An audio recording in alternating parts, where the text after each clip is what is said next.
Čia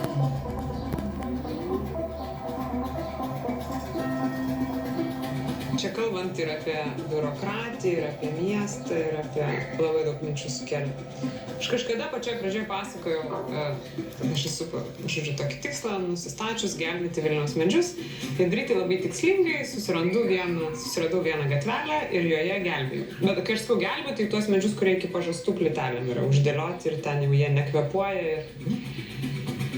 Ir aš susiradau tą vieną gatvę prieš jau gerus 1,5 metų. Ir pradėjau nuo laiškų savivaldybei. Čia štai medeliai, nusiunčiau nuotraukas blogai, ką planuoja daryti. Man savivaldybė gauna po tų 20 darbo dienų atsakymą, kai turėsim resursų, darysim. Aš rašau, netinka atsakymas. Norėčiau konkrečiai, kada jūs planuojate tuos resursus turėti. Gerai, tada jie po kitų 20 darbo dienų man rašo kitais metais.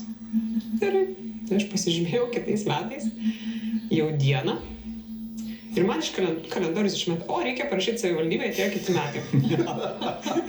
Aš jau rašiau, labą dieną, pamenat, man sakėt, kitais metais turėsit resursų, tvarkysit ir giliai širdyje, aš taip truputėlį jau nusiteikus kaip Don Kichotas, kad tai niekada neįvyks, kad aš gausiu tuos atsakymus.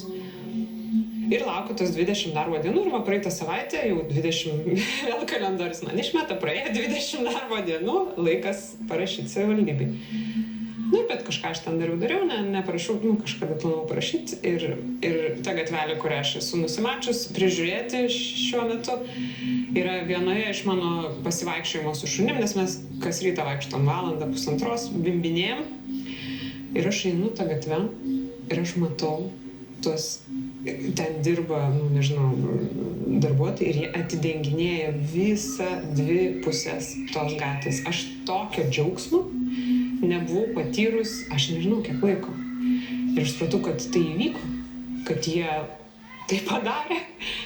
Ir paskui, žinok, man labai daug minčių kilo. Viena, tai aišku apie tai, kiek mes nebetikim. Aš nebetikiu. Aš esu taip nugalinta ir net kažkuria prasme nugalinta kaip asmuo kažkaip įtakoti savo tą didesnį gyvenimą negu mano tas butas, darbas ir judėjimas. Kad aš net aš į tai žiūriu kaip į kovą, kaip į kažkokią utopiją, o ne kaip į normalų dialogą su savo miestu, kad štai aš matau problemą, aš pranešu. Tai mane kažkoks toks viena vertus labai didelis džiaugsmas, bet kita vertus begalinis liūdesys suvokti savo santykį. Tai dabar aš, aišku, turiu dar sąrašą gatvių, dabar jau sekanti bus gatvė, nes jie, kaip ir nežino, ką padarė, bet jo, tai va čia kalbant apie tokį kažkokį tokį keistą išsivysčiusių santykį. Turbūt toj savivaldos bent jau lygmenį, kur tu... Nes iš tikrųjų kartais pagauni save, kad esi bambeklis, vis atrandi kažkokius tai minusus ir pradėti galvoti, o gal aš jų ieškau tiesiog, aš jų tiesiog kabinėjus prie visko. Ir pavyzdžiui, aš irgi dviračiu važiavau ir visai neseniai Kaune per po Karaliaus Mindaugo prospektų padarė požeminę perėją ir jie padarė ir dviračiams labai patogiai nuvažiuojama. Ir aš visą laiką kabinėjus prie detalių, kad ten būna koks nors spalva, arba kokias lempas padaro, arba kažką tokio, kas bus, kažkam naudinga turbūt buvo tokias plyteles sudėti, nes kitaip turbūt niekaip nepateisinama.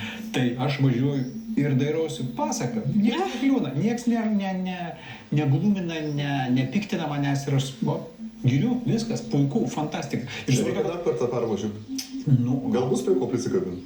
Aš galvoju, pats važiavai ir radai. Ne, aš galvoju, mažą ką. Ne. Gal pirmas įspūdis buvo neteisingas. Ne, tai ir supagauni save, kad tikslas nėra bambeklių ir priekabių ieškotojo, o iš tikrųjų labai smagu pasidžiaugti ir prie nieko neprisikabinti ir kaip gerai akis praslydo, fantastiška. Net nestojau žiūrėti, kas netvarkoj, bet tiesiog, gerai.